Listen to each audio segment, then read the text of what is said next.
We got Pee Wee. No, I want a case for Saturday. I'd like to welcome each and every one of you to this evening's meeting. Hello.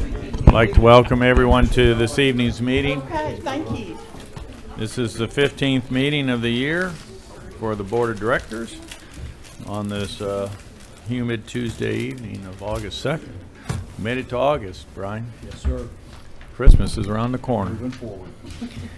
So we're going to begin with an invocation by Keith Capps. I'll lead the pledge. All rise. Thank you. Let's pray. God, we want to thank you for this day.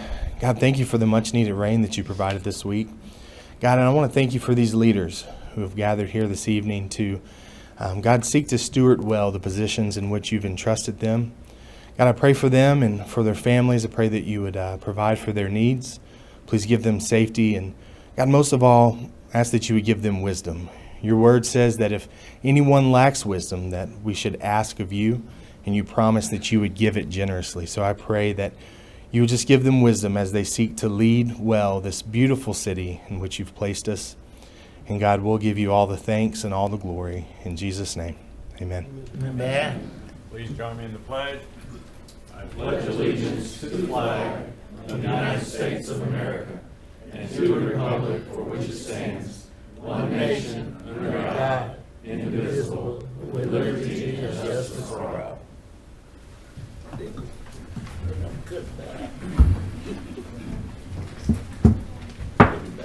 We'll call this meeting to order. Please call the roll. Director Aaron Holliday. Here. Director Elaine Jones. Here. Director Marcia Dobbs-Smith. Here. Director Carol Weatherford. Here. Director Karen Garcia. Here. Director Steve Trusty. Here. Mayor Pat McCabe. Here. This time we'll consider approval of the agenda. Are there any additions or deletions to the agenda or items to be moved from new business to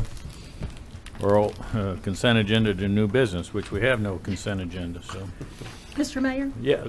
Yes, Director Garcia. Thank you. I would request that we amend the agenda and remove item 3 so the board would have an opportunity for this to be added to our work session Saturday, and remove that till the next meeting. Very good. Mayor, in addition to that, item 8 also request that be pulled from tonight's agenda. We're waiting on something from the accountant on that issue. Okay. So Director Garcia, you'd have a motion then to help Brian. Item 3 and 8 for 3 and 8. amendment. Second. We have a motion and a second. All in favor to remove items 3 and 8 signify by saying aye. Aye. Opposed, same sign. Now we'll entertain a motion to approve the agenda as amended. So moved. Director Garcia, second by Director Trusty. All in favor signify by saying aye. Aye. Opposed, same sign. Agenda is approved. Thank you. We'll consider approval of the minutes of the regularly held meeting on July 19th, 2022. Are there any additions, deletions, or corrections to those minutes as presented? Hearing none, I'll entertain a motion to approve. So moved. Director Trusty, Second. seconded by Director Garcia. All in favor signify by saying aye. Aye. Aye. Opposed, same sign. Minutes are approved. Recognition of guests. We have special guest, Diamonds in the Rough, Esther Dixon. And we have a proclamation. It's going to be read by Director Garcia, and she and I will join Ms. Dixon at the podium and present her the proclamation afterwards. Thank you, Mayor. Diamonds in the Rough of Hot Springs 5th Annual Youth Empowerment Conference. Whereas a diamond in the rough is someone that has hidden exceptional characteristics and future potential, but may lack the final touches that would set them apart from the crowd. As naturally occurring diamonds are quite ordinary at first glance, their true beauty as jewels is only realized through the special cutting and polishing process.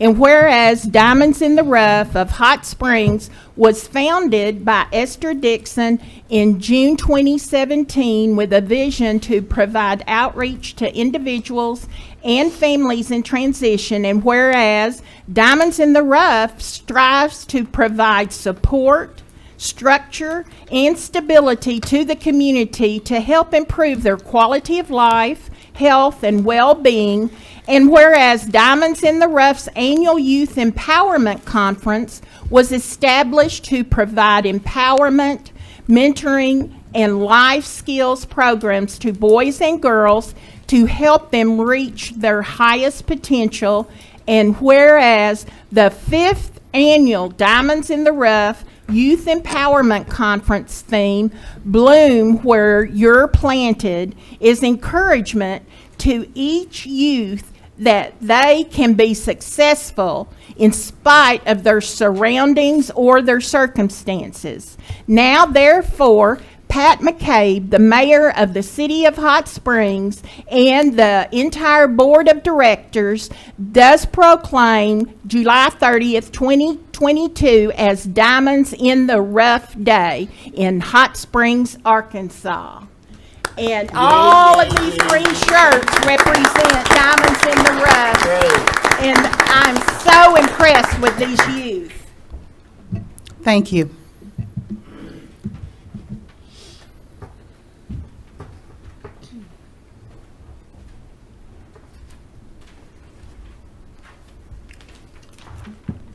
Thank you, thank you, thank you.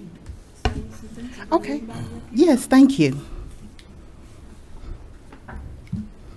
Good evening, everyone. I would like to say first, thank you, Director Garcia, for inviting us to be here tonight. Thank you, Mayor Pat McCabe and Board for adding us to the agenda this afternoon, this evening. I would like to thank everyone that's here. Everyone that's here with the green shirts are participants of our conference, as well as the Diamonds in the Rough team, and I appreciate them coming tonight to support us. And this year we added a component that recognize Diamonds in the Rough Rising Stars. And these are youth that show exemplary leadership in sports, academics, leadership, extracurricular activities, as well as entrepreneurship. We have Anaya Humphrey. You can come up with your award. Anaya Humphrey is here tonight. I'm not really sure whether the other two made it. They were en route, but due to the weather, they have not made it here yet. But the three individuals that were selected are Kyvan Barker. He's 17 years old. He's a Boys State National Honor Society student. He's an athlete at Hot Springs High School, and he's going to be a 2023 graduate. And Diva Chrome, she is 15 years old. She's the founder of Diva's Bath Bombs and Baskets, and she's an AP Honor Roll student, and she's in all these different extracurricular activities, and she will be attending Conway this year. And then Anaya Humphreys, she's 15, and she's also an entrepreneur. She is the owner of Chevelle Glam. She's an honor roll student. She's a cheerleader, basketball, volleyball, and she's an All-American cheer. She's on the All-American cheer team, and she's a student at Hot Springs Junior High. So they were all three awarded with the award, the Diamonds in the Rough Rising Star Award, for their achievements this year. But the annual conference is a conference that we provide to the youth each year, and thank you for honoring us.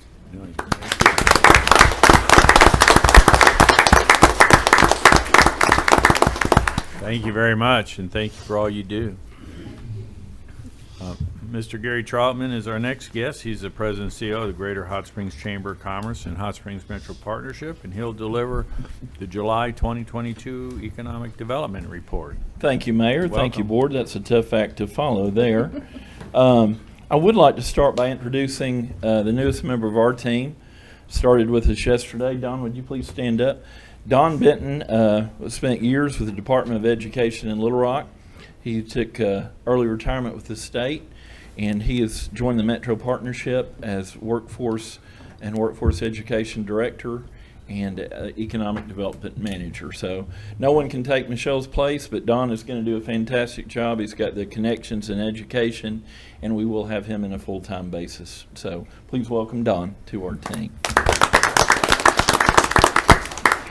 And Don would tell you, if you know Don, if you know Don, you know Brandy, his wife. So we basically get two folks in one there. It's a good deal. Along those same lines in economic development, some of you may know or may have heard of Shelley Short with the Arkansas State Chamber. We've been working with her for years. She's a big fan of our region. Her daughter goes to Ouachita. Previous to the state chamber, she worked at AEDC, so she's really got good economic development connections. Where I'm going with all this is she was recently announced as President and CEO of the Arkadelphia Chamber and Arkadelphia Alliance, their equivalent of the Metro Partnership. So only can help our region. We talk a lot about regional economic development between Hot Springs, the Village, Malvern, and Arkadelphia. So we welcome Shelley to our regional economic development team. We met with Gail Greenberg on the Dolly Parton Imagination Library. I was pleasantly surprised to learn, if you know the program where they provide books to children from birth to age 5. CHI St. Vincent does that for every newborn born at their hospital. But locally, they have a 60% penetration rate, which is phenomenal and which is their goal. But we want to try to help them to 100. So we're working on efforts there with Gail and the Imagination Library. We hosted the Hot Springs Airport Master Plan update recently with the folks from Garver Engineering and Glen Barentine. I know Lance has probably told you all the ins and outs there. I won't go into all the winners. When I'd appeared before you last at City Agenda, we had just come from the Metro Partnership Banquet. We had several winners there that are in your packet. I know the Be Pro, Be Proud truck and trailer from the State Chamber was at Rotary a few weeks ago. I know that because the mayor and city manager were on the front page of the paper, either driving a truck or welding or both. So they can probably tell you it's not as easy as it looks. But we appreciate them being here to show our young people opportunities to them. Cole has met, speaking on CHI St. Vincent, Cole has met twice with resident physicians who are just entering the program about potential to live in Hot Springs long term and all that we have to offer here in our beautiful city.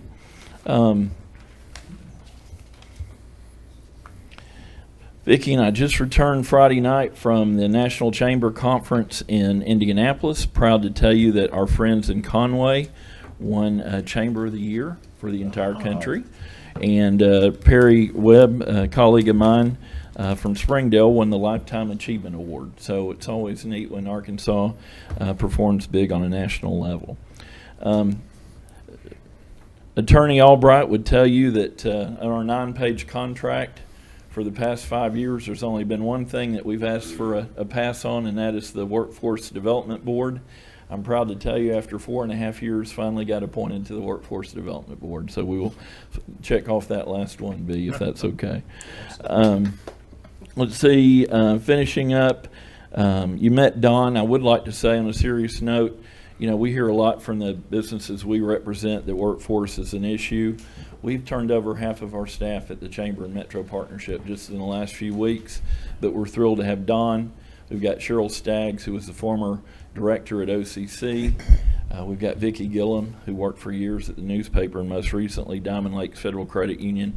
And we've got a young man, just a go-getter out of Arkansas Tech, that just graduated, Jacob Travis, working our front desk. So we're not impervious to those challenges that our local businesses face as well. So if you see them, if you come in the chamber, please let us introduce you to them.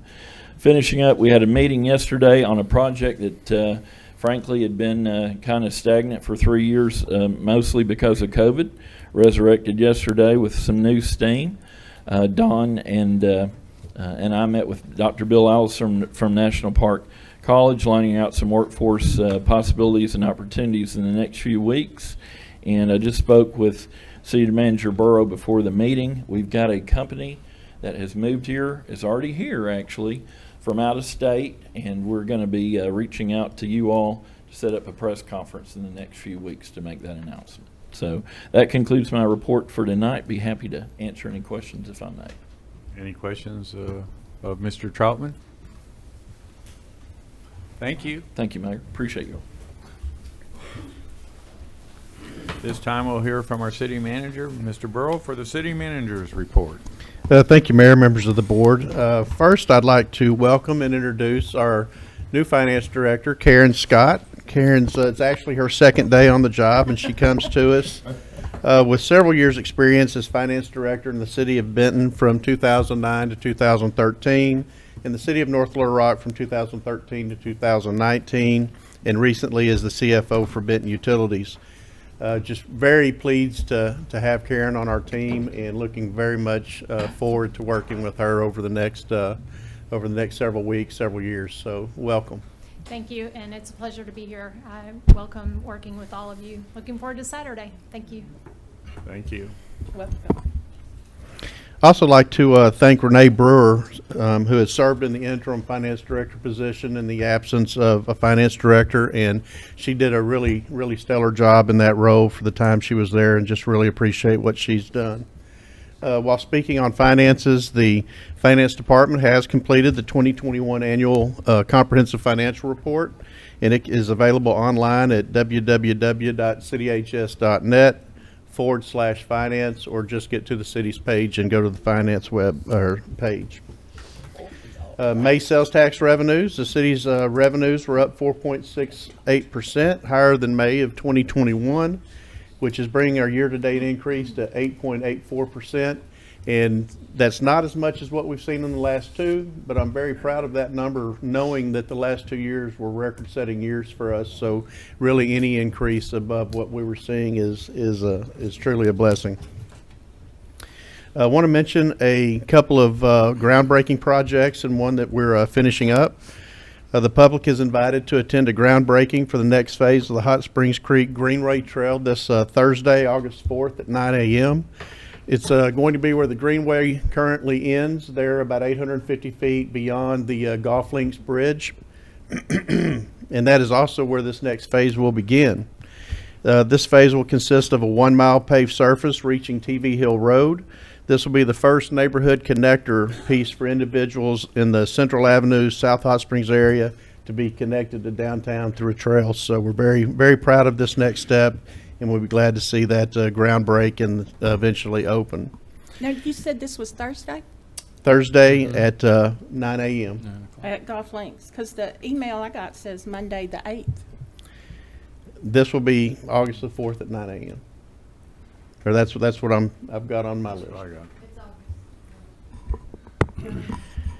Next we have a Next we'll have a groundbreaking for phase 1 of the Philosophy Park pump track. This is a pump track. Groundbreaking will be Wednesday, August 10th at 10:30. This will be at 325 Valley Street. This phase will consist of an asphalt track and natural surface track, which will encircle that. If you're not familiar with a pump track, it's a skills course for bicycles, and we're starting to see a much more predominance of bicycles along our greenway, on our city streets, and this is going to be a great addition to that Valley Street area, which is really becoming a mini recreation destination through its features, connecting amenities all within a 1.5 miles of the Hot Springs Creek Greenway Trail, Valley Street Skate Park, the Majestic Ballpark, Bark Park, Hollywood Park, and then the outdoor fitness that we have along the Hollywood Trail. So that complete area for about 1.5 miles is really going to be a recreational area for the city. So very proud to see those two things kick off. And we're starting to wind down on the Malvern Avenue Gateway Corridor project, at least the section we've been working on over this past year. It's nearing completion, just a few finishing touches, such as adding some bicycle lane decals, flags on the decorative light poles. Last night was the first time I actually drove through there at night, and it was amazing the difference in what that short corridor has done. I can't wait to see the entire section completed. Really want to congratulate and thank everyone that had a role in that successful project, especially our Complete Streets Committee, Gary Carnahan, our city engineer, all the city employees and crews and organizations that we worked with that played a role in making that happen. It really does change the appearance of the entire area, and they've really done a good job. And finally, I'd like to recognize a few people. The first is Katie Yamaguchi. She's been selected for Leadership Hot Springs Class 35, which will kick off August 30th. Katie has been very much involved with at least the Leadership Hot Springs City and County Government Day, and this will give her an opportunity to really go through that entire course and see what it's all about other than just the government day.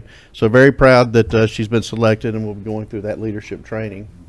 Also would like to congratulate Director Garcia, who's been appointed to a statewide council.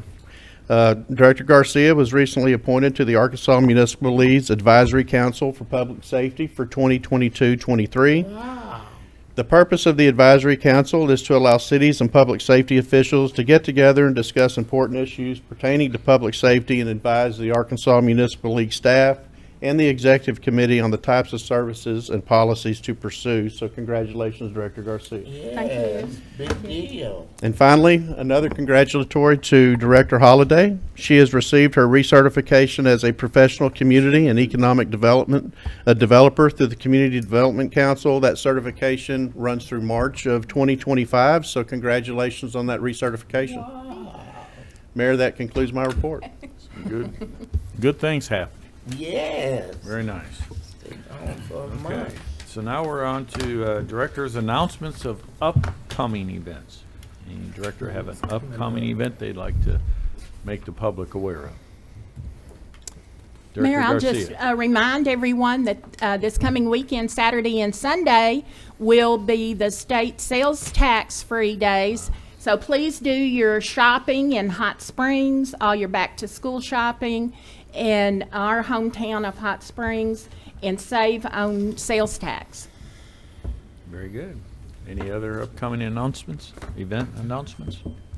Hearing none, we'll move on. Well, there's no consent agenda today, but we do have an old business item that we'll address at this time, and it's to consider ordinance O-22-26.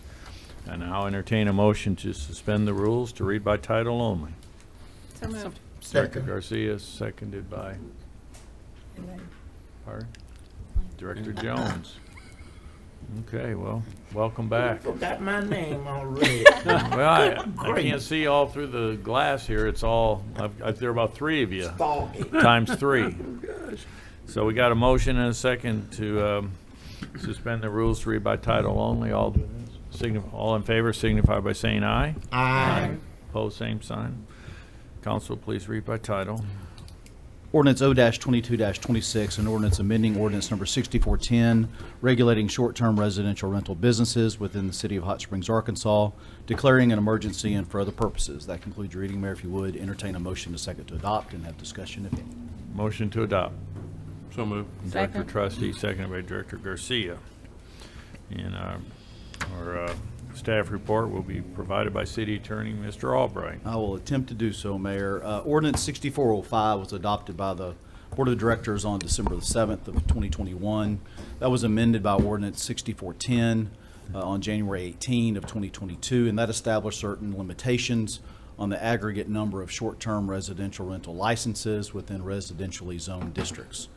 Board of Directors held a work session on May 31st of this year to discuss the status of short-term residential rental licenses within residentially zoned districts and that impact that they may be having. As a result, and in an effort to reduce that impact, the staff is recommending that the aggregate number of short-term residential rental licenses be within residentially zoned districts should be reduced from 500 in the current calendar year to 400 in the next calendar year. In order to have an orderly transition from the 500 number to the 400 number, staff further recommends that applications for special use permits cease on November 1 of 2022. Should the aggregate number of subject licenses within residentially zoned districts on January 1 be greater than that 300 number, such existing licenses that so exceed are eligible for and subject to annual renewal pursuant to Section 4-J of Ordinance 6405.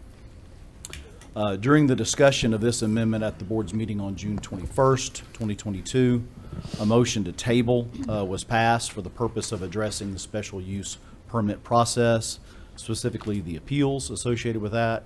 And so that item came back to you on January the 5th, but was again tabled until tonight's meeting, August 2nd, 2022. Within your packet, there is an alternative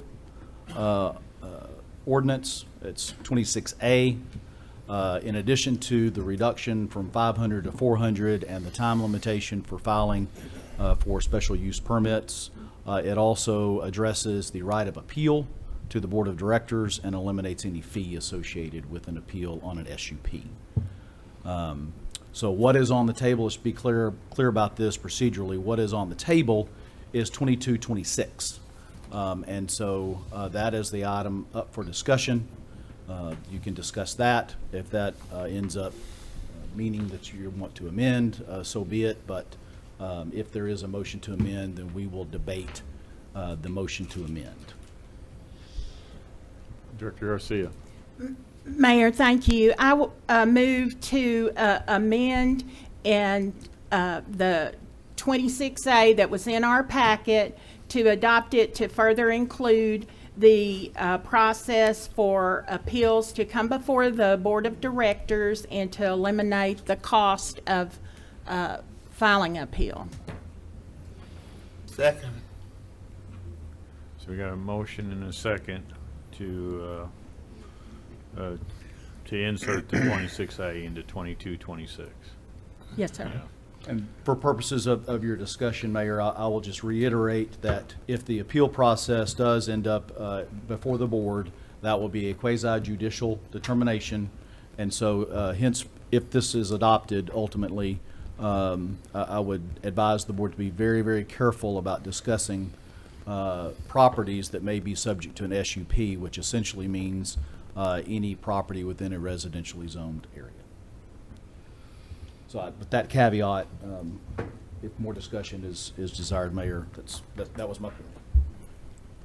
So we have a motion and a second to amend.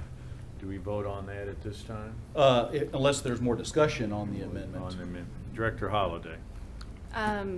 Yes, so this is dovetailing into what Attorney Albright just said.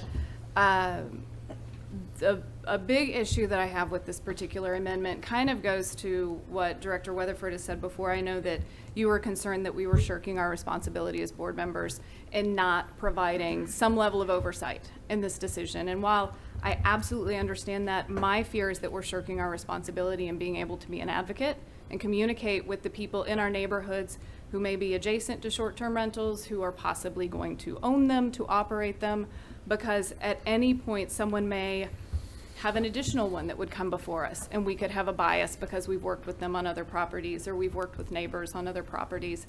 And I don't want to get into a situation where, particularly in our districts where this is a huge conversation, that we don't get to talk about it anymore, because at the end of the day, we're here to vote. And so we need to protect our ability to vote, which means we really can't talk about it at all. That's not something that I want to do in my neighborhood at all. Furthermore, there is an opportunity for appeal to the court. So it's not over with BZA. It's not the end of the day. And so I just want to make sure that everybody understands the ramifications of that, because by doing this, at least for me, I feel it's going to remove my ability to communicate with my constituents about something that's incredibly impactful in my district. Director Garcia. Thank you. Could the city attorney address issues that we currently already have that places us in the quasi-judicial process, because we already have that on some things that come before the board? We do. The board sits as a quasi-judicial tribunal on conditional use applications. Again, that's because the Arkansas Supreme Court has determined that a rezone is legislative, but a conditional use is quasi-judicial. So any appeal from an administrative decision such as that, which would include the SUP, would come to you in a quasi manner. It would be a situation where it's not necessarily a vote. It is you sitting as a tribunal, and your collective decision then rules the day. And also, the cost to file a civil case, if you go to court, it's not free, is it? It is not. It's $165 plus service.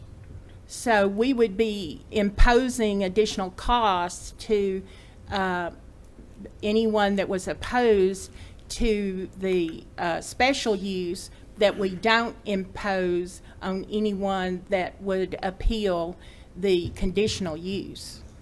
Well, no. A conditional use is a conditional use, a rezone, a special use, whatever the case may be. The decision of the board can then be appealed to circuit court.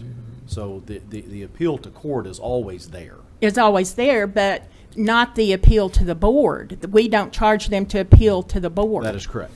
And so if we had an appeal for the special use to have a STR, they currently can't appeal to the board. And so if they go to court, it's going to cost them a minimum of $150, $160, and that's could be more with any attorney fees that they might have to endure. So that would cost them more. We already have a situation that we have quasi-judicial, and at our meeting that we discussed the number of appeals, there wasn't a huge number of those, so it wouldn't be anything that could not be handled.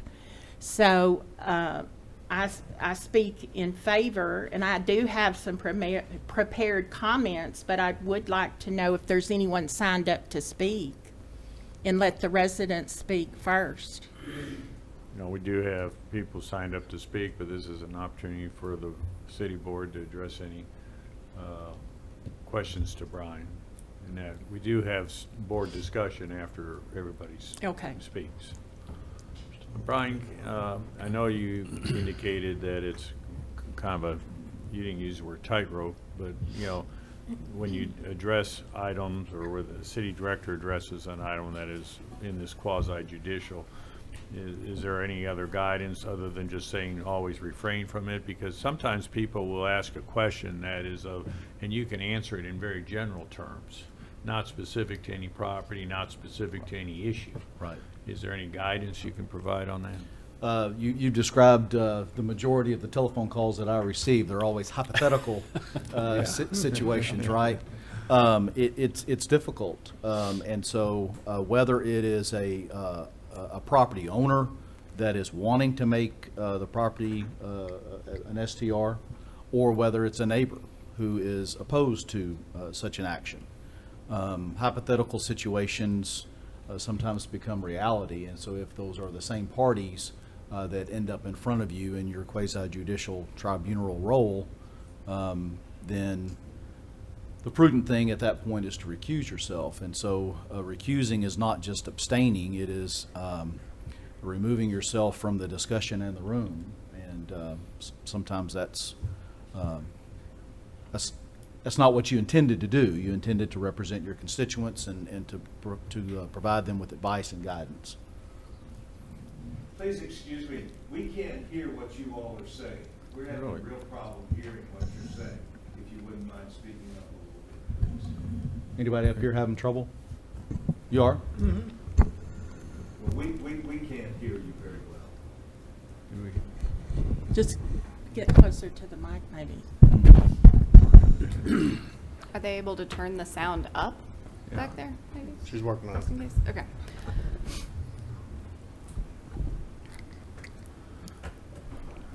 As they say, can you hear me now? Just barely. Just barely. And I have good hearing. I don't know. Fair hearing, so. We'll give them a chance to turn the dial up.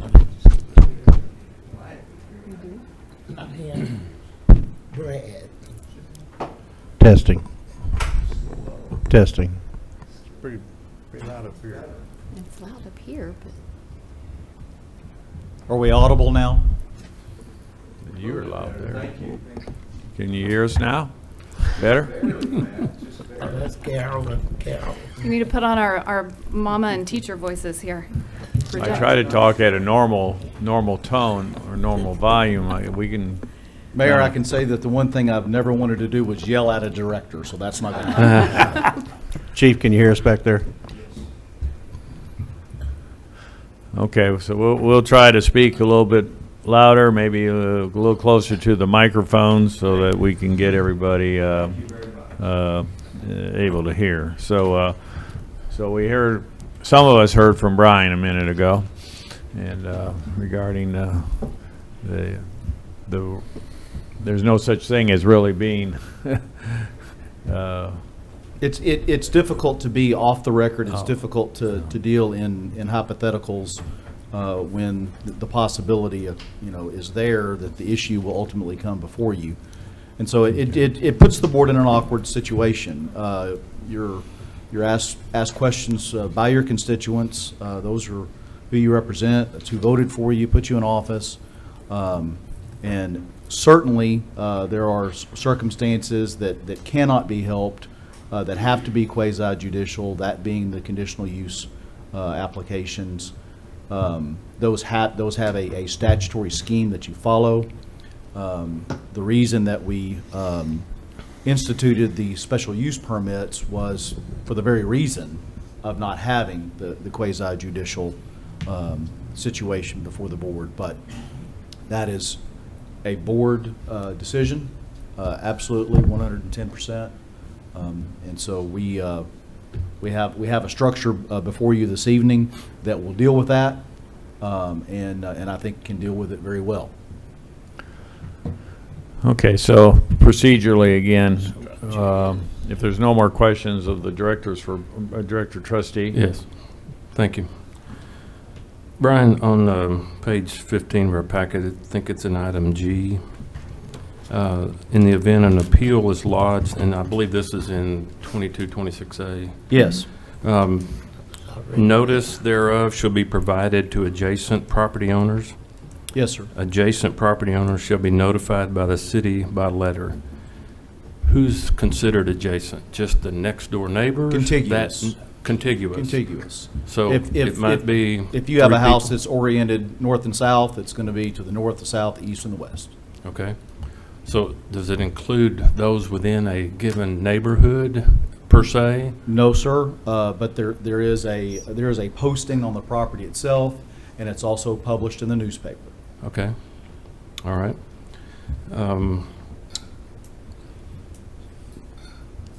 So an owner could appeal if denied Yes, sir.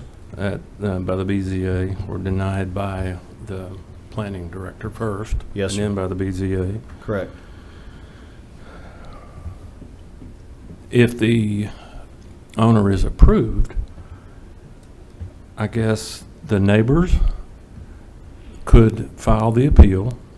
And would it be any neighbor? Would it be an adjacent property owner? Any neighbor. Would it be anyone with any registered voter in the city of Hot Springs? Anyone with standing, and that's a nebulous term. However, essentially is a citizen of the city of Hot Springs. That's what I thought I'd heard you say before. Yes, sir. It's difficult for me to understand how someone in District 6, my district, would be impacted by an STR in District 4 or 3 or 2 or 1 unless they're adjacent. I mean, at some point, District 6 hits a couple of the other city districts, and I could see how that would be. But if anyone in the city could file an appeal, I guess I have a difficult time reasoning that within my own self. Let me just clarify something. The verbiage that you're reading on page 15 of your packet essentially is the administrative policy that is in place now. Right. So yes. from the administrative decision of the planning director, there can be an appeal, whether that's the applicant or whether that's a property owner that is opposed to the application. And then it goes to the BZA. From there, it can be appealed to court. I agree with you that it's difficult to have a demarcation of who has standing and who does not.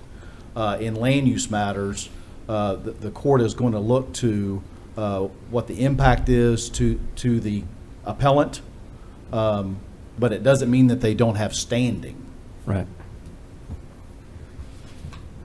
So an appeal can be lodged now. The question before you with this amendment to what's on the floor is whether or not there will be an interlocutory appeal, if you will, between the BZA and court by coming to the board first. Coming to the board, right. Yes, sir.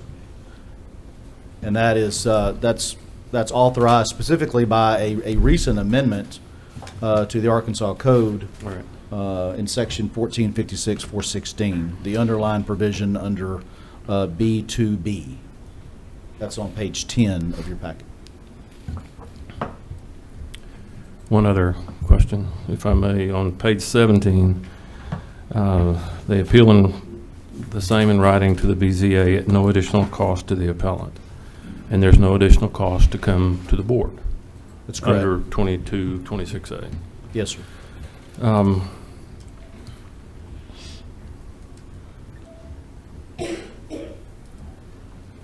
The person or the entity that appeals, do they have to have been involved in the initial appeal to the BZA? If they come to the board, there's no cost there.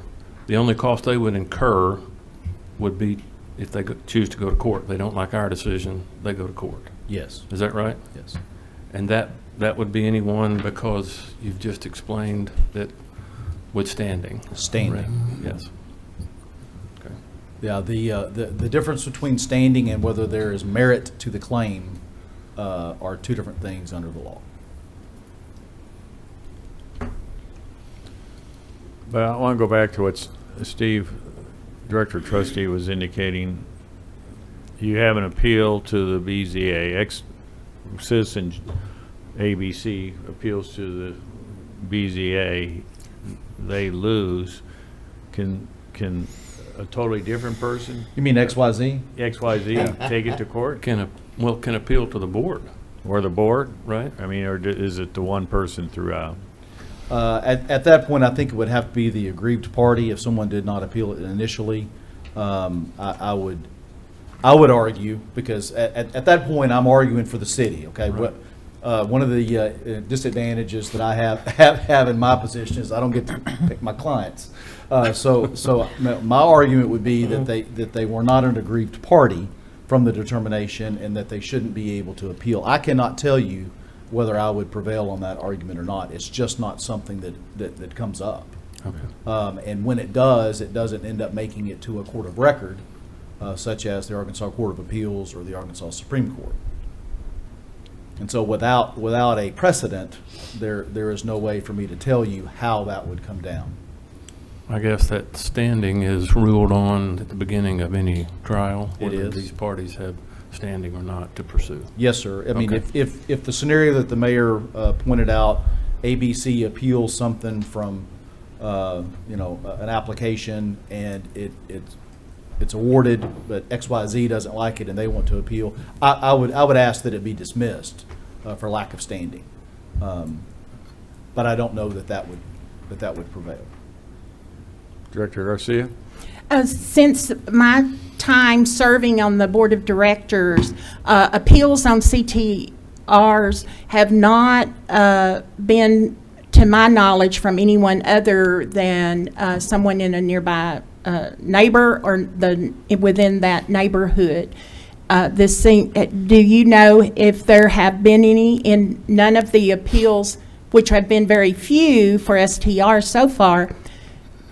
Have they've been people within the neighborhood? I don't know I don't know of any instance of someone in District 6 appealing in another district ruling. We've only had 2 appeals on, and I know it's alphabet soup, sorry we went down that, but the SUP, the special use permit, is what goes to the BZA.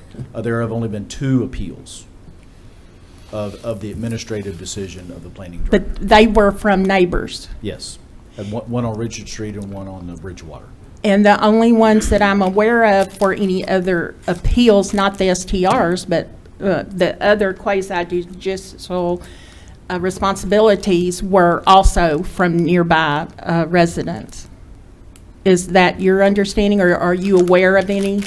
Pretty close. The most recent conditional use permit that the board dealt with was covenant recovery.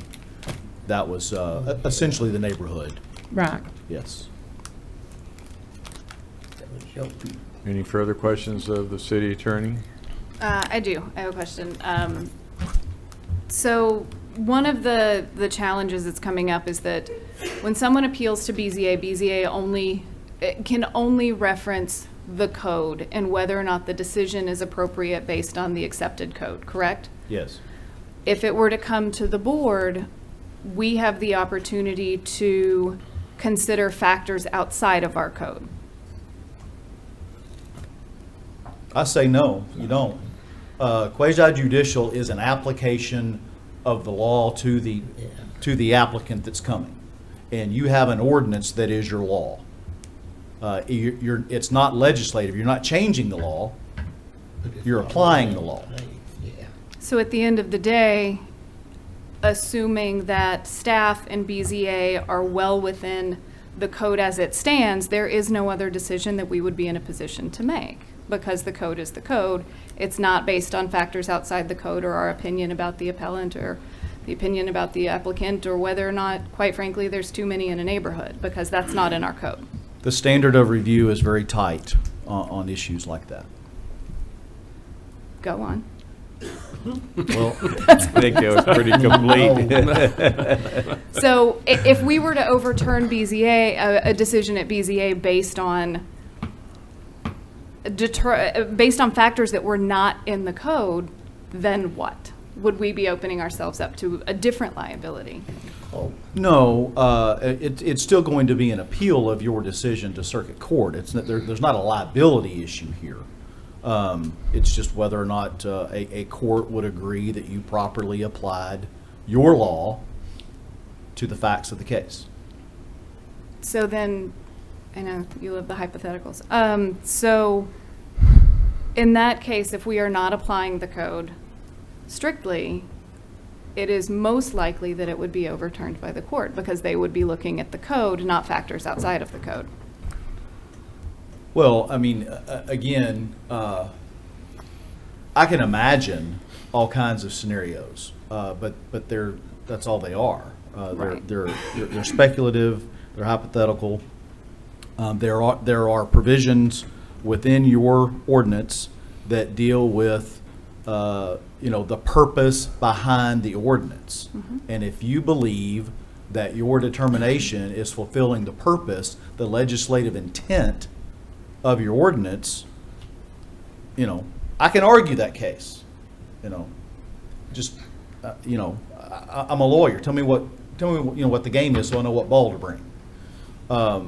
I can argue either side of it in court. Mm-hmm. Well, I'm just, my understanding of the conversation that we're having right now is, even if this were to come to us, it's not necessarily going to do much good, because the decisions would then be made out with factors outside of the code as it stands. If we need to change the code, we need to change the code. But providing for appeal when we don't have the rules, it's essentially changing the rules in the middle of the game, to me. We have the rules in the ordinance. If there are other things that need to be in the ordinance, then there are other things that need to be in the ordinance, and we need to have that conversation, not just create another layer to have conversations about something that isn't on paper, that isn't the set of guidelines that an applicant was adhering to moving forward, and then deciding that it's not going to fit anymore. Well, I don't know that having, I'm going to again call it an interlocutory appeal to the board. I don't know that instituting that is changing the rules. I'm saying a decision that's outside of what's in the code would be in effect changing the rules. If it's outside the code. Right. And BZA is bound by the code, as is staff. So we would be bound by the same things, and ultimately, I would argue the decision would have to be the same. Well, you have a lot of decisions that come to you from the Planning Commission that this board has overturned many times. So, anyway. Director Garcia?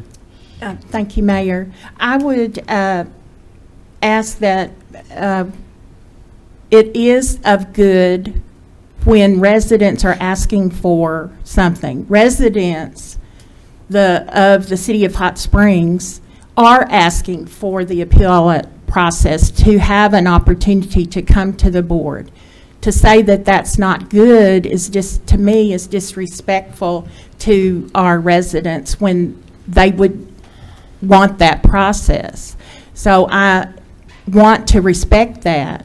And if, I don't know, we've had other interpretations from the Planning Commission, as you mentioned, on other things. But even applying the strict code, if judges believe in applying the strict code as well, then why would we have, from our district court, we have appellate courts, we have a state Supreme Court, we have a national court. So all the judges say they're applying the law, but evidently there are different interpretations there, whether it was met or not met. So what is wrong with allowing, if they so choose, to have an appeal process to the board? We're the ones they elect. They've asked for that ability. It doesn't mean it's not going to work. It means they have the same opportunities that they have now with appeal to a conditional use permit. So I don't think that it's not good. I think that it's listening to our residents and trying to respect their wishes. Any other comments to Director Dobbs-Smith? I have two comments. One is on the merit and the standing. When people come before us, we always look at the merit and if they have standing and if their case has merit. If someone from outside that area appeals just to be mean or whatever, we're not going to most likely listen to that. But the other thing is, we say the Planning Commission, the BZA is applying the strictest sense of the code. And why is there nothing in there that allows for the way it affects neighborhoods? Whenever we have a zoning change, the first thing they start talking about is it fits into the existing structures, it fits into this, it doesn't violate that. Why is that not in there? Is it not? Is it implied, or is it just not in there at all? The ordinance contains what the ordinance contains. What they apply, I mean, I'm not there. Implied. Is it implied that improving, because every single, to my knowledge, all of the special use permits have been approved by BZA because they were applying the strictest sense of the law or the ordinance. So is there an implied compatibility with the existing area, and or do we need to spell that out? You have a stated purpose in your ordinance. The purpose of this ordinance is to further clarify and establish a licensing process together with the appropriate standards that regulate short-term residential rental of single-family and multifamily dwellings in residential districts to minimize negative secondary effects of short-term residential rentals on surrounding neighborhoods and to preserve the character of the neighborhoods in which such a use occurs. This ordinance further addresses traffic, noise, density, ensures health, safety, and welfare of the neighborhoods as well as the renters, occupants, and guests patronizing short-term residential rentals, and imposes limits on the number of licenses issued to ensure long-term availability of affordable housing stock. This ordinance also sets regulations to ensure the enforcement of these standards and the collection and payment of fees and applicable taxes. That is your statement of purpose. And to me, that says that there is an impact to the neighbors, and the neighbors should have the ability to appeal without cost and to appeal to the people that they elected to serve them. Any further? Again, we're in the phase of discussion that directs questions to the staff member who provided the report, which is in this situation on this ordinance is Mr. Albright. So are any further questions of Mr. Albright? Okay, hearing none. On a procedural matter, Mr. Albright, we have a motion and a second to amend. I've got 3 people that have signed up to speak. Right. Should I have them speak at this time? I think so, Mayor. I mean, clearly when they signed up to speak, they signed up on the matter that was slated on the agenda. However, this 26A has been in your published packet for over a month now. It's been out there in the public. I would think that people who are prepared to sign up and speak would want to speak on the issues pertaining to the amendment as well. Very good. At this time, then, we'll begin the process of calling those who have signed up to speak. Again, we're speakers. We provide 3 minutes of time for you to make your comments, and we ask that you respect that. There's not a trap door, so you're not going to disappear at the time that the buzzer sounds. But there is a shock. So we'll call our first individual, Dr. John Bomar. Please come forward, restate your name, your address, and your district, please, and welcome. Okay, thank you very much. I appreciate the opportunity to speak. I'm Dr. John Bomar. I've lived on Ledgerwood Road for 39 years. Okay, we have a wonderful neighborhood there. I never realized what a benefit it was to live on a peninsula. But once you have, you love it. So let me just tell you what happened to us, okay? All of a sudden, this year, down at the end of our road, there was a banker from Dallas who came and bought 4 residences down there, okay, and set them up as VRBOs. None of us ever got notice that that was going to happen, that had been approved. And even after it was, now I find out, after it was approved, there was never a sign up. We never knew we had a right to appeal it. And everyone in my neighborhood right now is actually very incensed as what they see as a lack of due process. Lack of due process. None of us even knew this was coming, because essentially what it is, it's a motel house. It's a motel house. Now we have 4 motel houses down at the end of our road, and we never even knew it was coming. If that's not a lack of due process, I don't know what is. So I've looked at all these regulations where now it looks like one person gets to okay it, and then only afterwards can you appeal that okay, and that process is just one sign out in front. I saw one on Birchwood Bay, and it doesn't even notify the neighbors that they have a right of appeal. It just says something that has been approved. So a logical person would think, well, it's already a done deal. So I'm very critical of the whole process that's been set up by this regulation, quite frankly, because it adversely affects our neighborhood. It also, we believe, it adversely affects our property values. And that's a serious business when you talk about knocking down somebody's property values because you've got these motel houses in your neighborhood.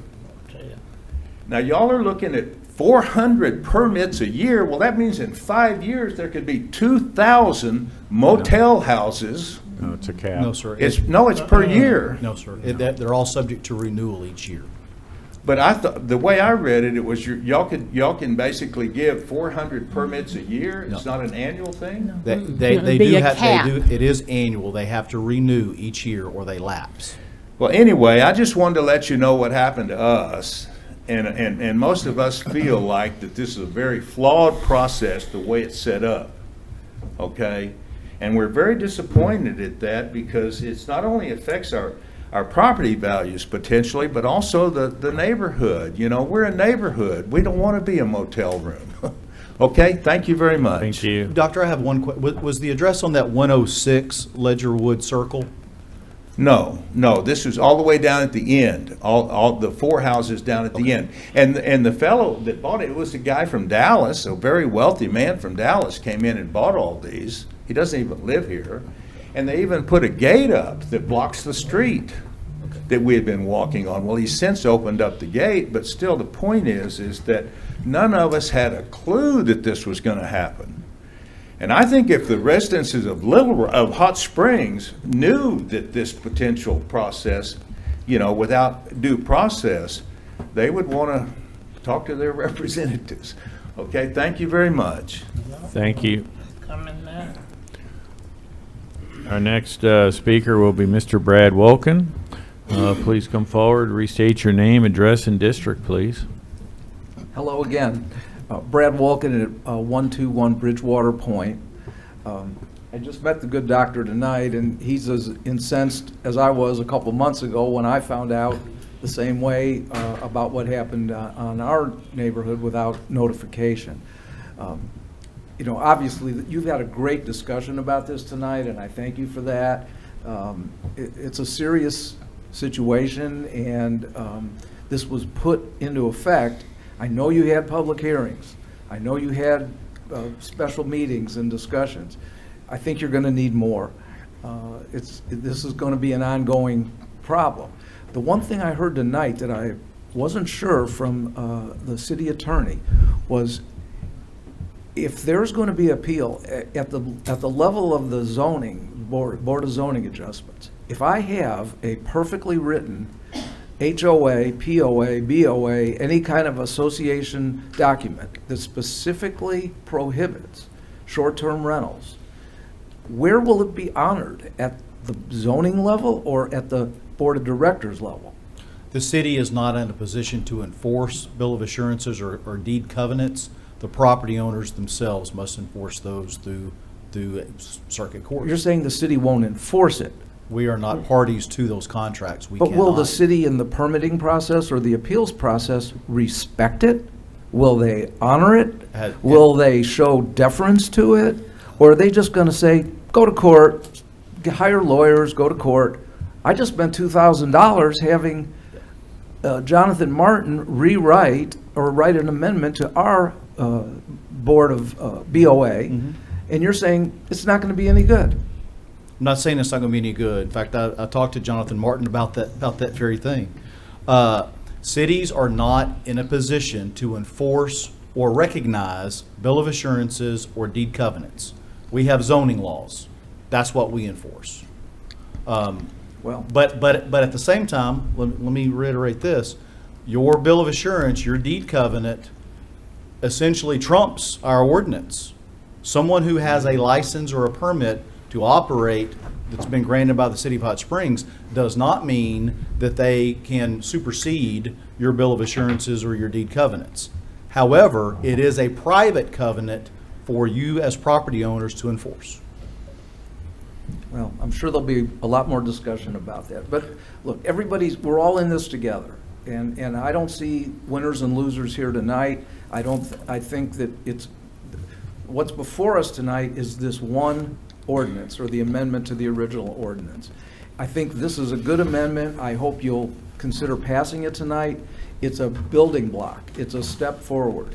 This is going to go on a long time in Hot Springs, the discussion about short-term rentals. It's going on everywhere, all over the country, in countries all over the world. It's a whole new concept of civic life, and therefore there's going to be a discussion and changes as it goes forward. I understand Erin's position very much so about the constituents that she represents. Some of this kind of investment that you talk about, a big developer from Dallas coming in and buying, $1 million lake houses, there's other places in Hot Springs that this will lead to jobs in construction and renovation and increased property values. So Hot Springs is not a one-size-fits-all city, and this is not a one-size-fits-all ordinance, or it shouldn't be, but it was written as a one-size-fits-all.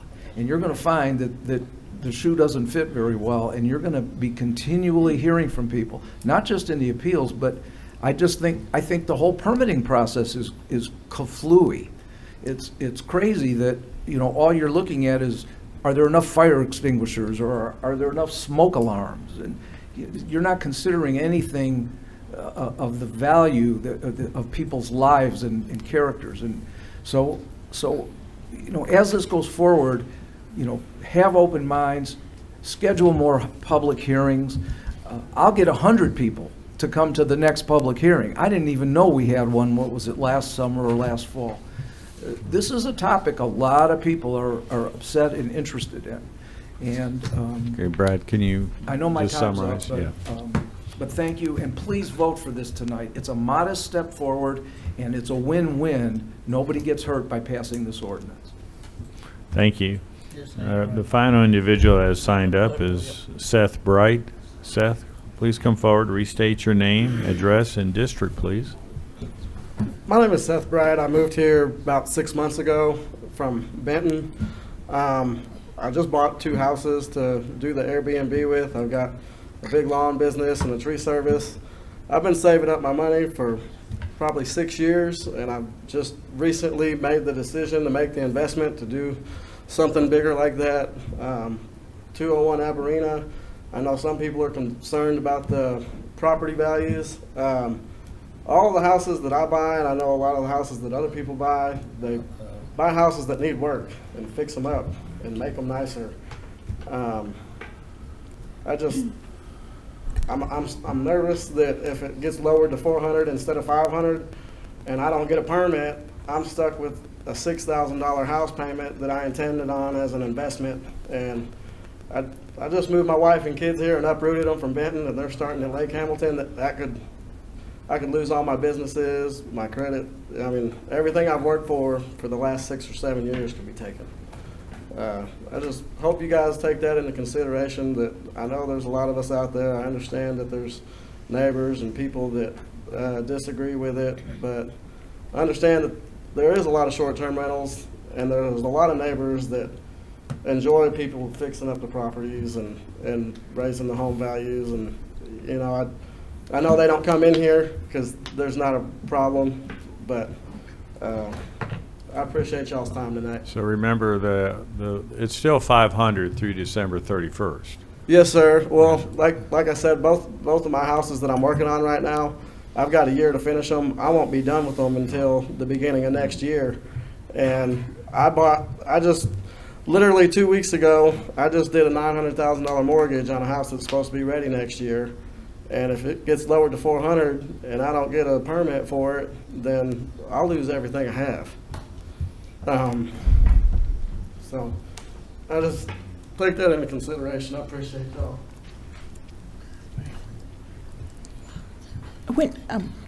Director Garcia. I was going to ask, wasn't this posted over a month ago about lowering this? Because we've had it on our agenda from June. Right.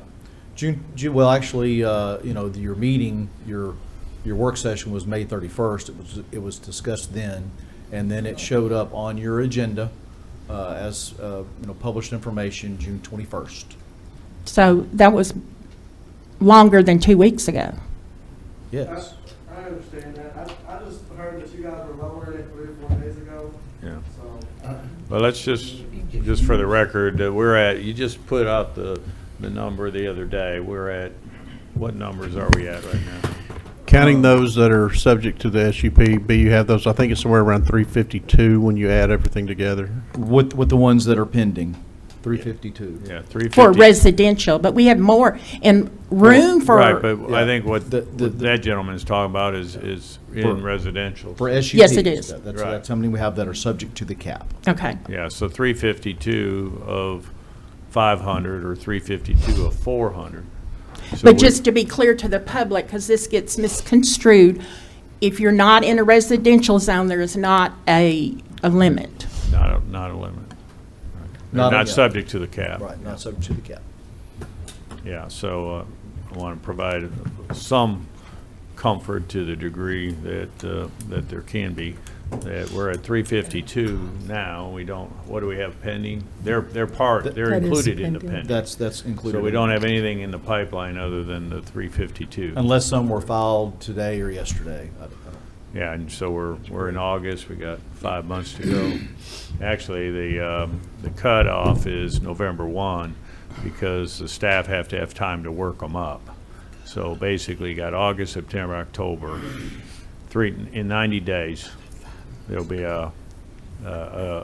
whatever that number is, it is. And if it's below 400, there's still permits available after the first of the year. If it's above 400, it stays put, but through attrition or people who do not renew, you know, there's a lot of people got into this early before the rules were set up, and they may not want to be paying the fees in that. It might not have been what they thought it was, so. I've got one more question. So, Well, if you're going to ask, I will, out of procedure, but come on forward real quick. so if there, if we do get permits and there's, you know, say there is 400 and something permits issued, if it gets lowered next year, will the people that renew have the first opportunity to keep their license, or can new people also? Renewals have priority. Okay, all right, thanks. Yeah. Okay, so everybody has spoken, has signed up. Was there anybody who wanted to speak that might have come in a little later? Ma'am, please come forward. State your name, address, and district, please. Regine Skelton, 206 Brick Hollow Court. I think it's District 8. District 8. We don't have a District 8. So, I put it on a map, sorry. okay, that's fine.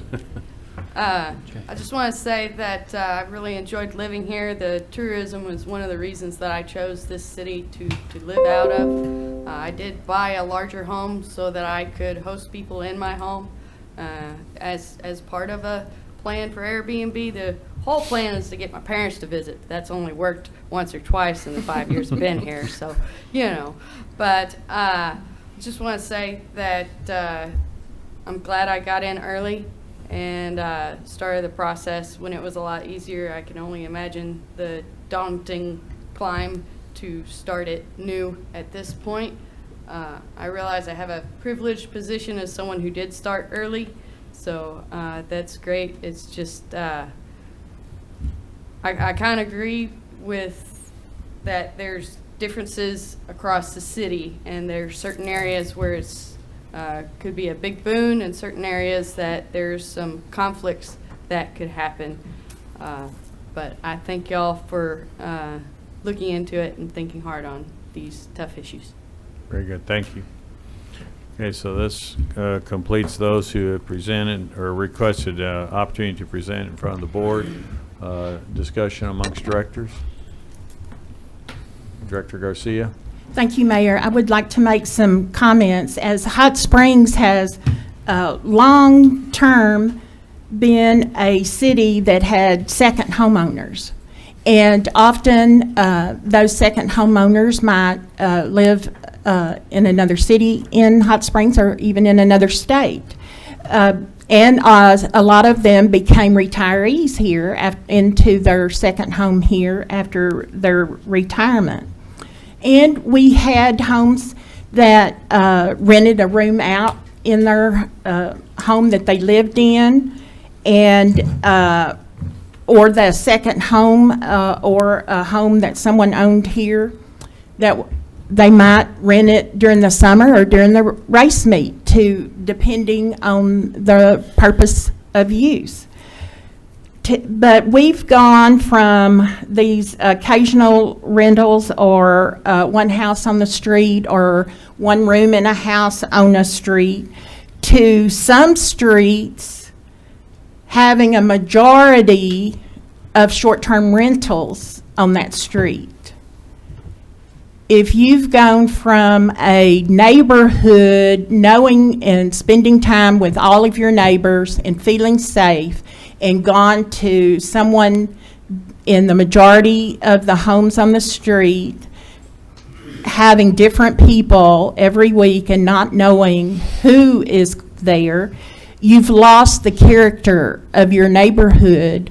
And that it was one thing, as the city attorney read, that appears to be difficult to be subjective, or is subjective rather than having a checkoff box when it's reviewed. Does this license to add more short-term rentals in this neighborhood or on this street, does that change the character of that neighborhood?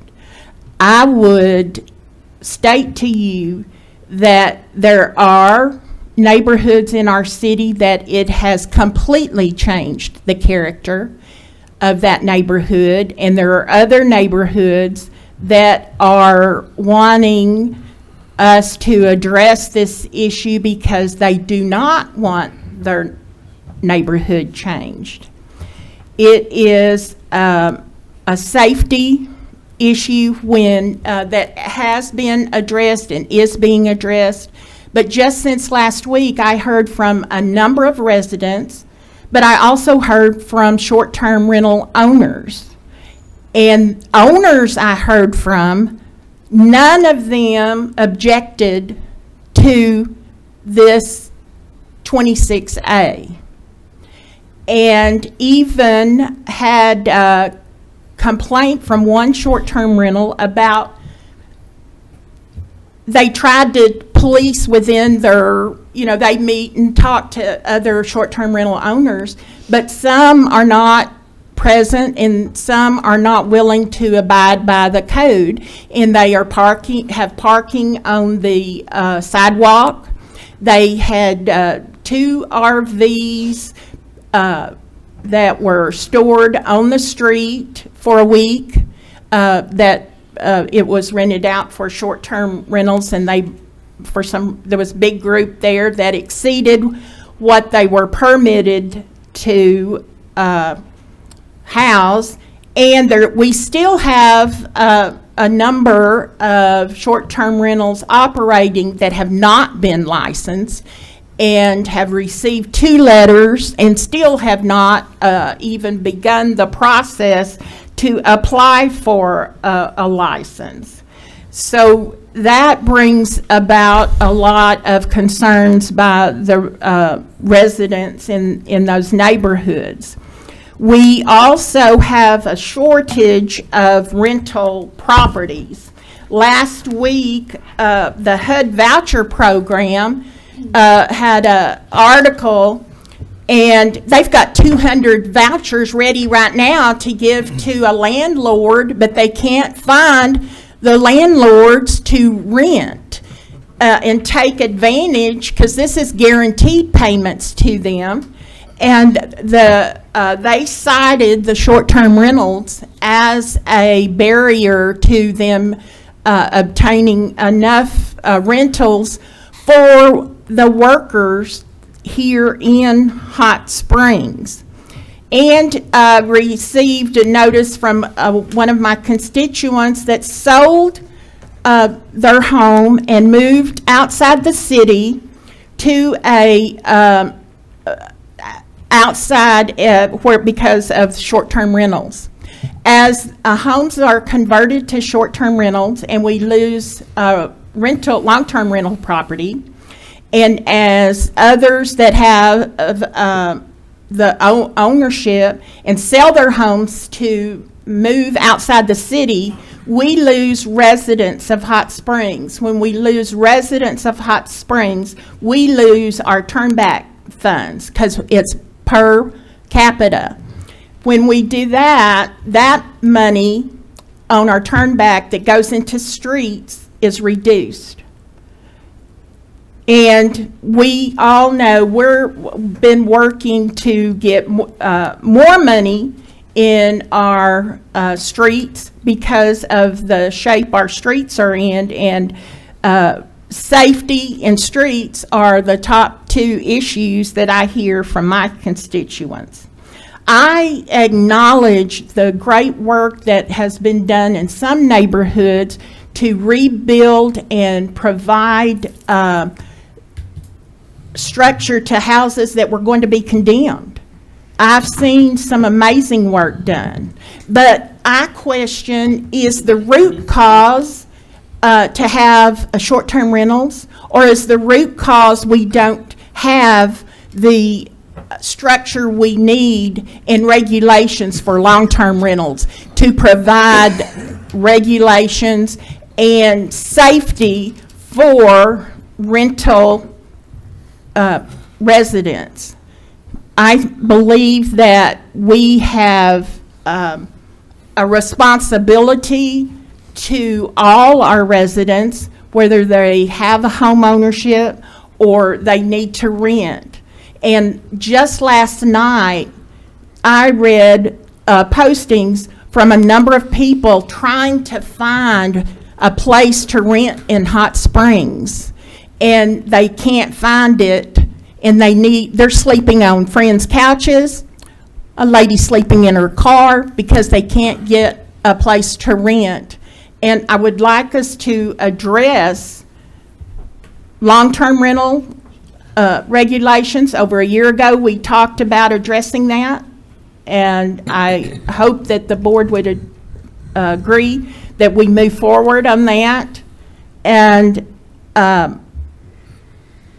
honor the character of our residential neighborhoods. An argument I hear is the zoning. We want to live in the city because of zoning and live in a residential zone. So when it's one house, is that a business? Or, you know, when we had rooms rented or one house, it didn't come across as a business. But one of the speakers tonight talked about one owner buying up 4 and may buy more. In some neighborhoods, there are owners that have more. Is that a residential or is that a business? Where is the line between having a business in a residential zone?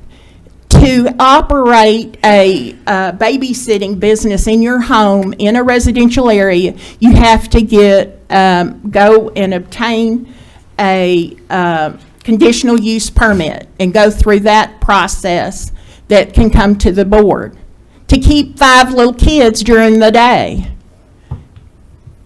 But we can have 30 people in a party with speakers going outside and that get approved.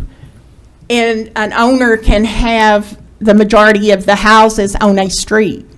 Is that a business that we're putting too little regulation on? And I'm not for more regulation. I want balance. But I understand when residents tell me they live in the city for zoning is a big reason, and the police department and our amenities. But when they see their residential area becoming more businesses than residents, there is a big concern of continuing to live in the city. So I agree, this isn't a big change. One of the speakers said it was a modest change. I think it doesn't hurt anyone currently, and it's what the majority of the residents that I hear from want the board to adopt. Thank you. Any other director comments? We're still in the director comment section. Director Holliday. And we're specifically still talking about the amendment that came to the floor that's just about the appeal process, correct? Yes. Okay, just making sure. No, I just wanted to make a statement. There's 2 components to this, and personally I wish they were separate. I 110% agree with removing the fee because I don't think someone should, at least within the confines of our municipality, have to pay to advocate on behalf of their neighborhood. But, you know, it is with this other piece, so it is what it is. But I did just want to state, because we hadn't talked about that fee component really at all, that I do agree with that. I think it's unfortunate that at the moment, someone's personal finances may, keep them from being able to advocate on behalf of what they feel is best for their quality of life. But, that's kind of the bottom line with me with this, is I agree people need to have an opportunity to communicate. I just feel that our job is best served being able to communicate on a regular basis with everyone about the issue, and not having to self-censor in order to protect our vote. So Thank that's you. it.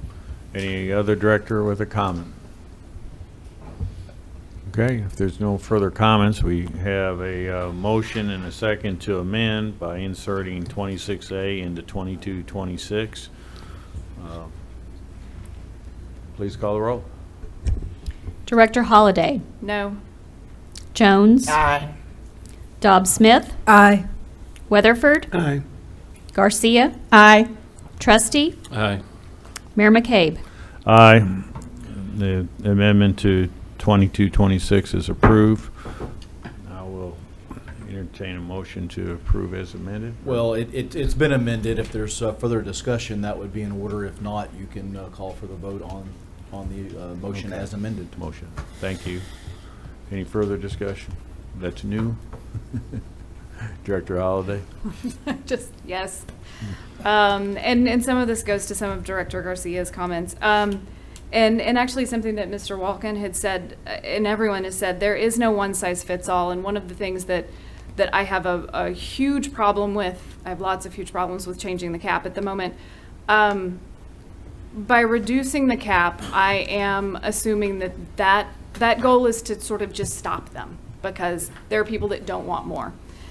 We've talked about how it's been positive in certain areas, like on Park Avenue. We have other areas that would benefit incredibly from that kind of revitalization. And in order to get the return on investment, particularly now with building costs, that almost can only be done with short-term rentals. I agree that housing is a huge issue. It is an issue that is incredibly complex. Short-term rentals, of course, are a component of that. When we did the impediments to fair housing study, it was the 8th of 8 impediments, as in the lowest. Things could have changed since then. I acknowledge it's been a couple of years.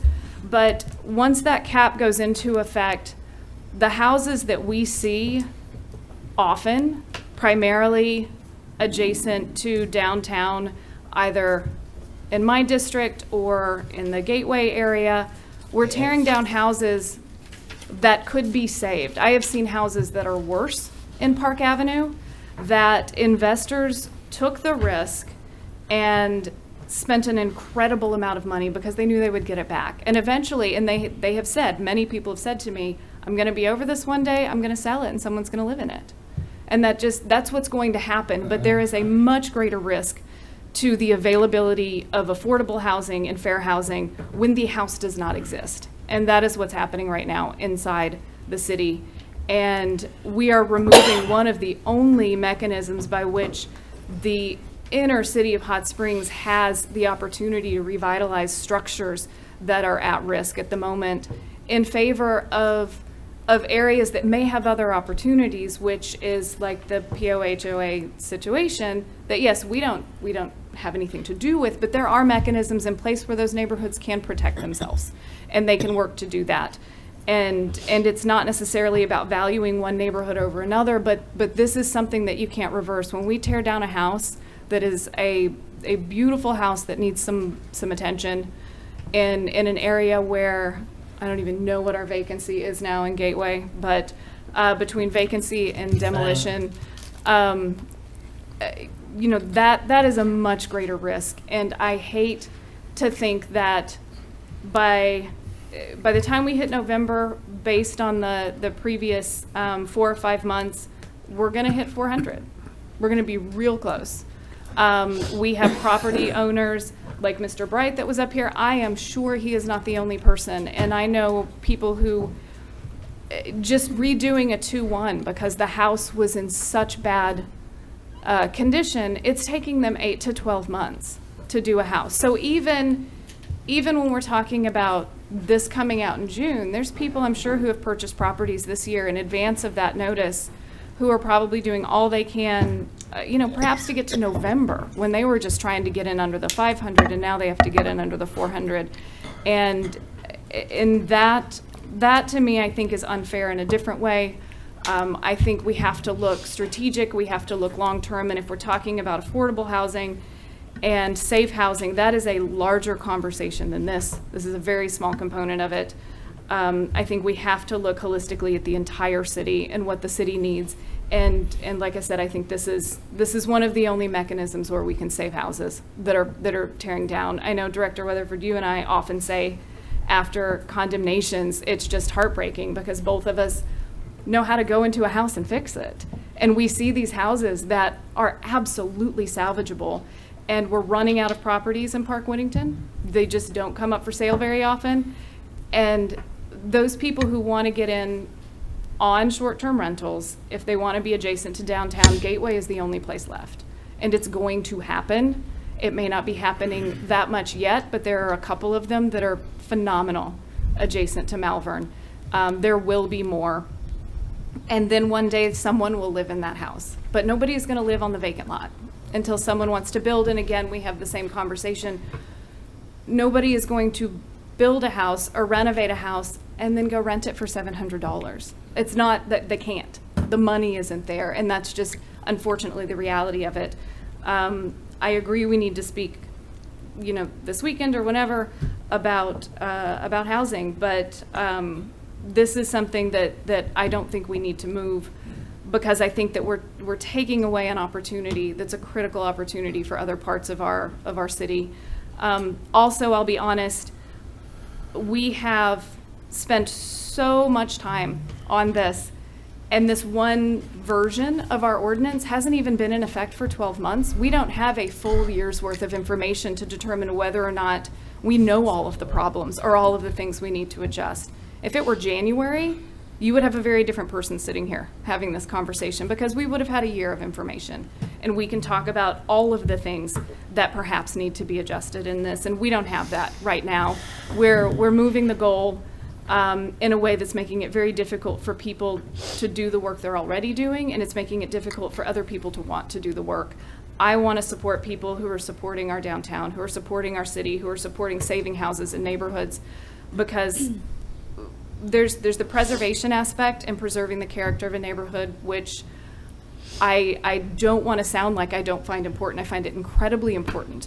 But I also think that when you're talking about threatening the character of a neighborhood, the existence of the neighborhood needs to be taken into consideration. I don't think that's coming to the table almost at all in these conversations. And we have neighborhoods adjacent specifically to downtown that are absolutely in crisis, and this is an opportunity for them to be saved. And if we vote to reduce the cap, then that opportunity is gone. Mayor, may I just make one other comment regarding the tearing down of houses? Yeah. Because the limit does not limit, this cap doesn't change any commercial properties that are near or in downtown. This cap doesn't have anything to do with any other zone that we're talking about in these residential zones. But recently, I obtained some property that the city had condemned and torn down, and that demolition cost was in there, and it had been obtained by the state for non-payment of taxes. We have properties across the city of that nature, because we are condemning houses. We've got one later on the agenda. But 2 houses are being built where that one came down.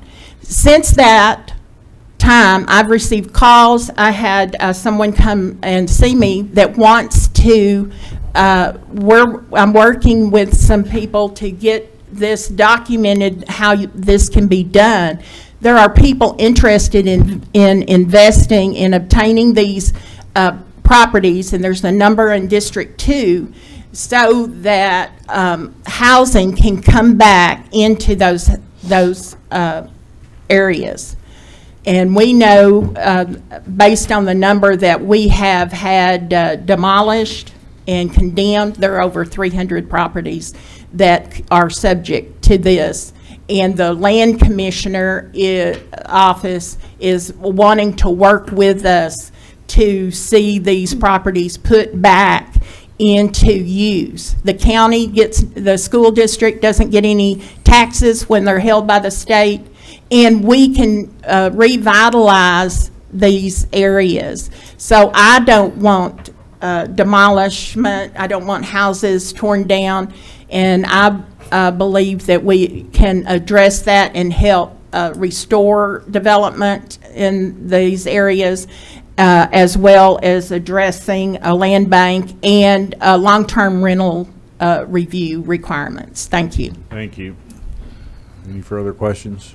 I think we discussed this for the better part of an hour, maybe a little longer. Yeah, 'cause I had something to Add say. it to the list, man. It's Yeah, been which 2 is all years. worth it. It's all good. All right. Mine's gonna So, take 30 minutes. hearing no further discussion, we're going to call the roll on the ordinance as amended. Director Jones. Aye. Dobbs Smith. Aye. Weatherford. Aye. Garcia. Aye. Trustee. Aye. Holiday. No. Mayor McCabe. Aye.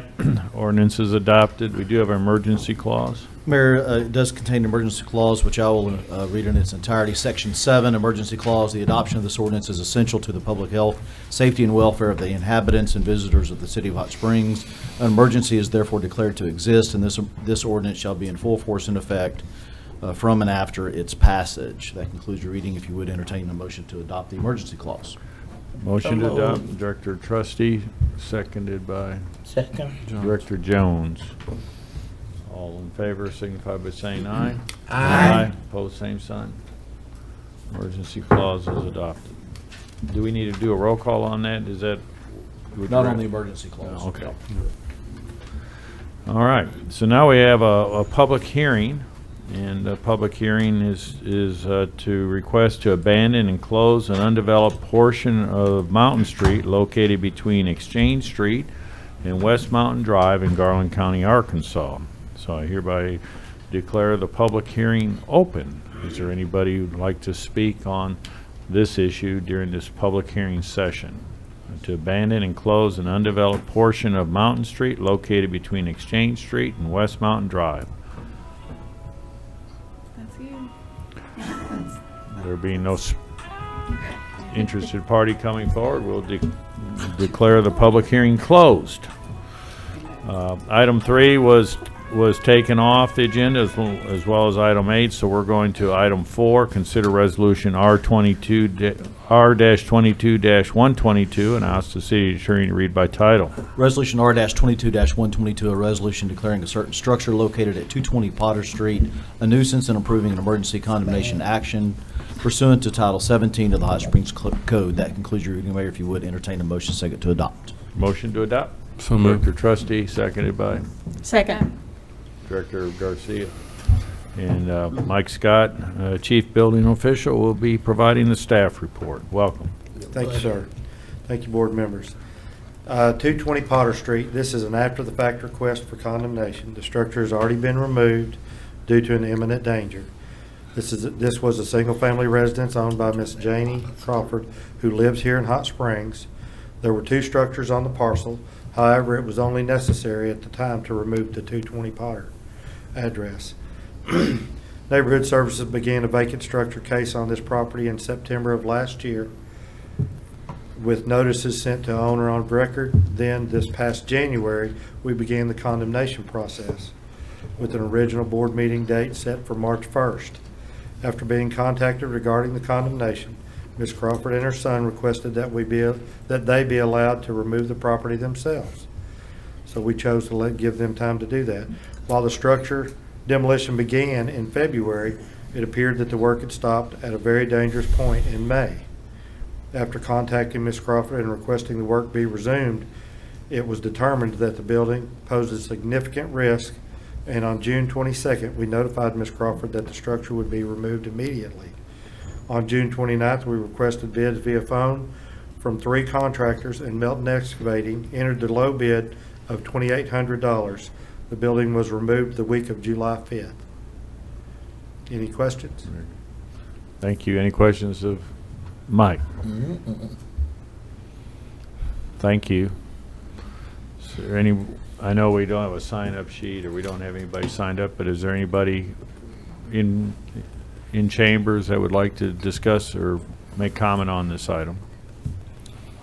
Anyone here to speak in opposition to Resolution R-22-122, condemning a certain structure at 220 Potter?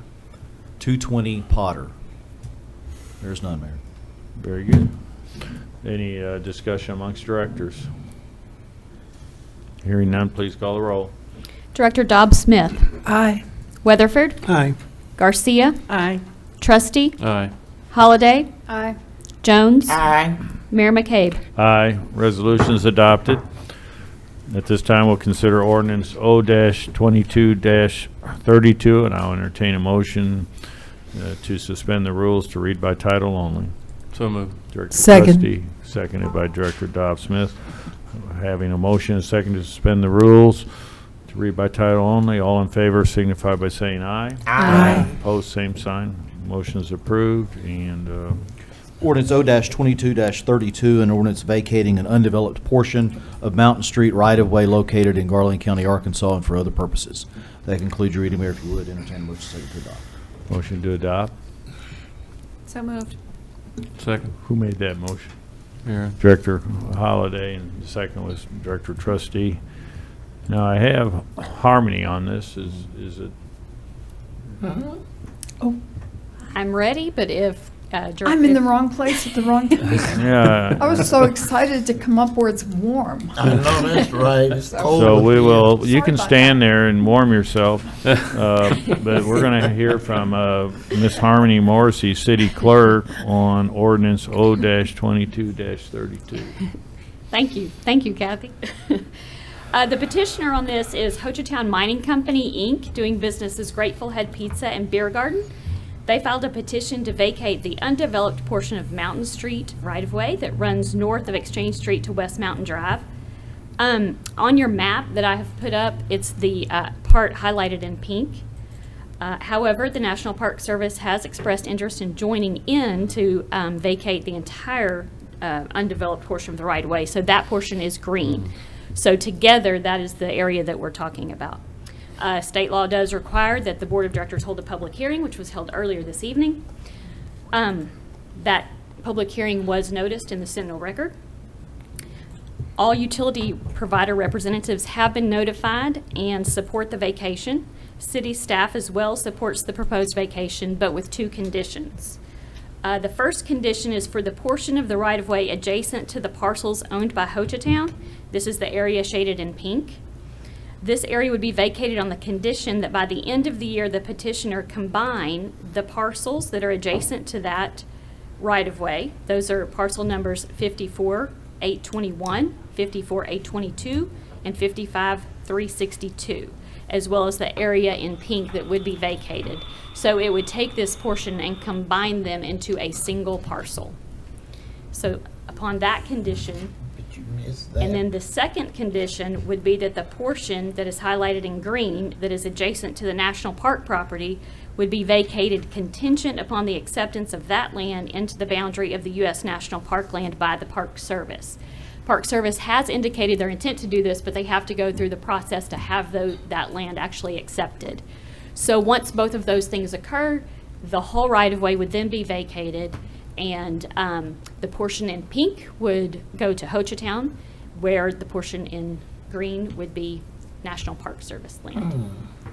What is the width of that strip, just out of curiosity? The width of that strip, let me get back to the item itself. We have it's not much. I want to say it's about 30 feet. 30 feet, 31 but feet.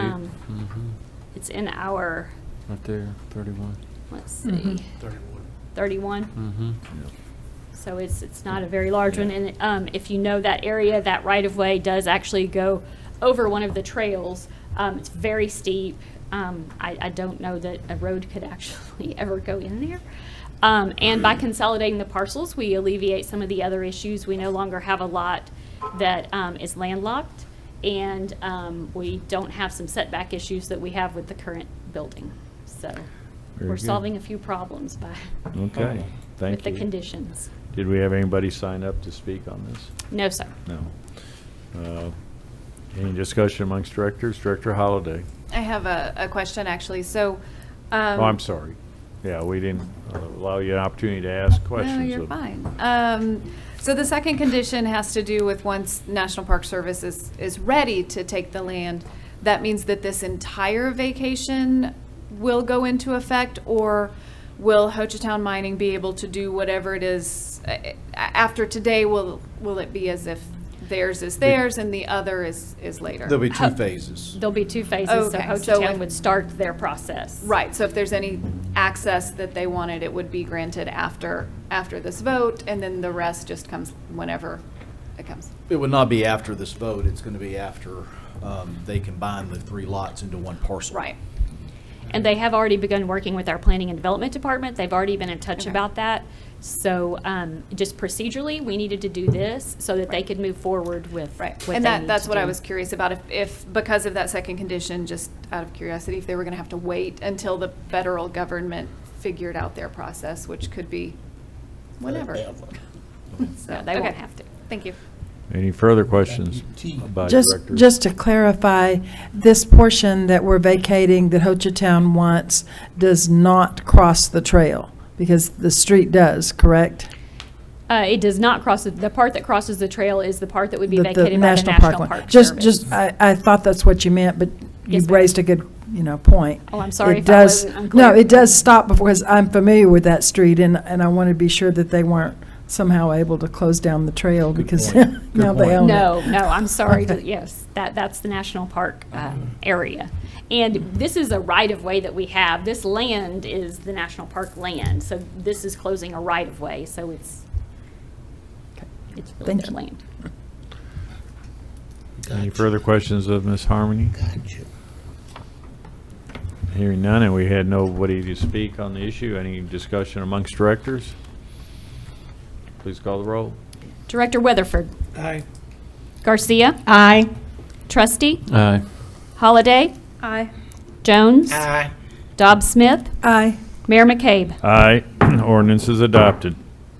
Now we'll consider ordinance O-22-33, and again, I'll entertain a motion to suspend the rules to read by title only. So moved. Director Trustee, second. Second. Who was the second? Director Garcia. Thank you. We have a motion and a second to suspend the rules. All in favor signify by saying aye. Aye. Opposed, same sign. Please read by title. Ordinance O-22-33, an ordinance amending the zoning map from C2 to C4 for property generally located at 1750 Albert Pike Road and for other purposes.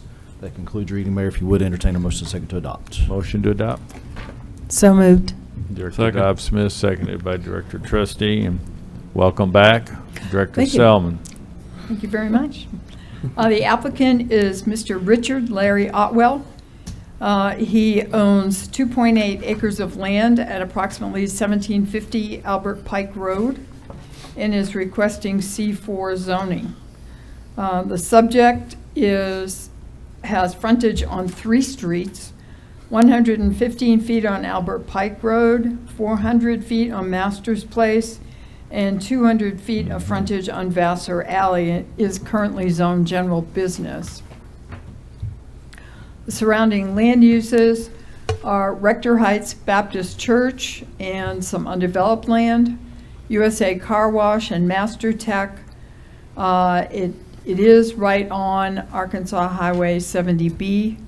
It is near Quick Car Lube and Tune, One Refuge Indoor Bow Range, and the U.S. Postal Service, and Chapman Automotive, and Rogers Cycle and Marine.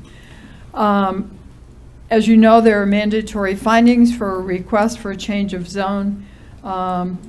Planning Commission advertised and then called for testimony at their regularly scheduled July 14th meeting, and by their 9-0 vote recommended that the Board of Directors adopt this ordinance to amend the zoning map designating the subject property C4, Regional Commercial Open Display District, because they made a specific finding that the change demonstrates compatibility with surrounding development and zoning, and the change does implement the future land use plan as required by Hot Springs Code Section 16-11E. Any questions of Ms. Selman? Thank you. Thank you.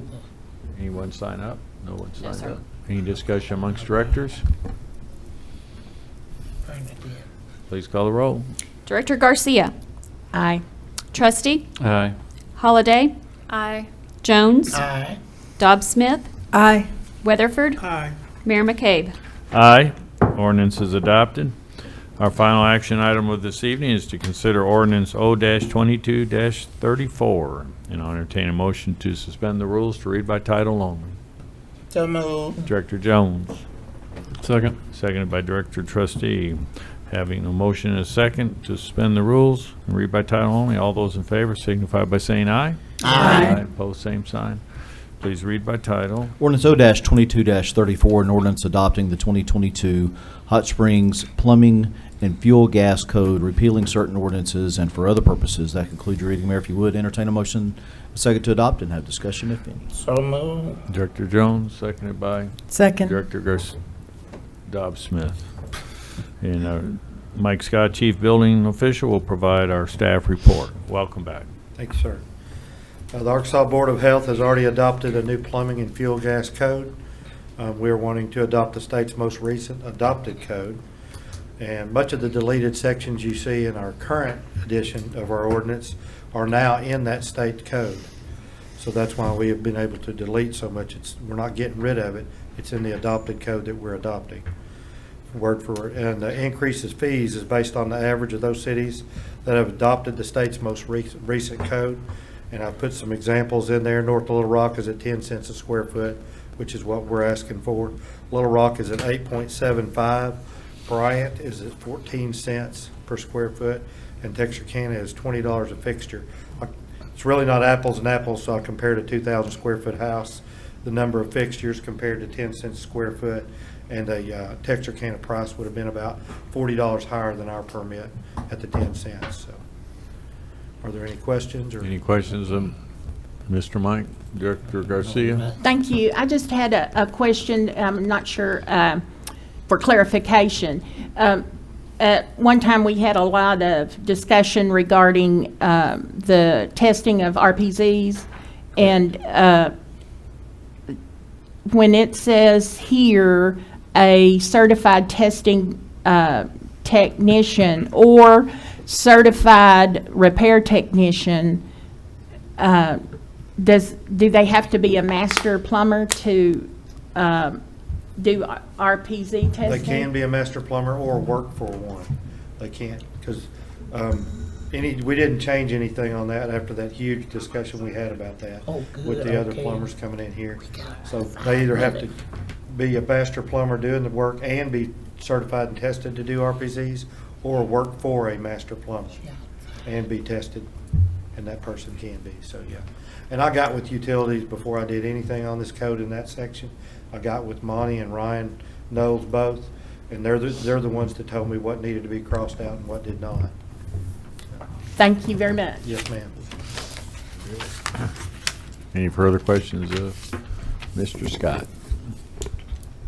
Thank you. Thank you. Anybody sign up, just want to speak on this matter? No? No one signed up. Discussion amongst directors? Hearing none, please call the roll. Director Trustee. Aye. Holliday. Aye. Jones. Aye. Dobbs Smith. Aye. Weatherford. Aye. Garcia. Aye. Mayor McCabe. Aye. Ordinance is adopted. That completes the action items that was on our agenda for this evening. Now we're into Board of Directors items for discussion. Do directors have any item to discuss? Director Mr. Mayor, Garcia. I just wanted to publicly thank you and the entire Board of Directors, City Attorney and City Manager and everyone here regarding your patience for our lengthy discussion on the STRs. Thank you. I should probably second that. She said she apologized. I didn't apologize. What I you just seconded saying? the appreciation. Oh, okay. Any other directors' items for discussion? Hearing none. Director Jones, you have the final say or word? Yes, sir, Mayor. I'm glad to be back. You know, this hot seat got 6 candidates already. I call it the hot seat. Wow. And I would like to make a motion that we adjourn tonight at 8:49 and a half minutes. Yeah, it's 7:40. 7:49. Correct. 7:44. Yes. Yeah, feels like it. Do I have a second? Yes. Unanimous second. Everybody All in favor, second that signify by one. saying aye. Aye. Aye. Opposed, same sign. We are adjourned. Thank you all. I feel like I got a note for you.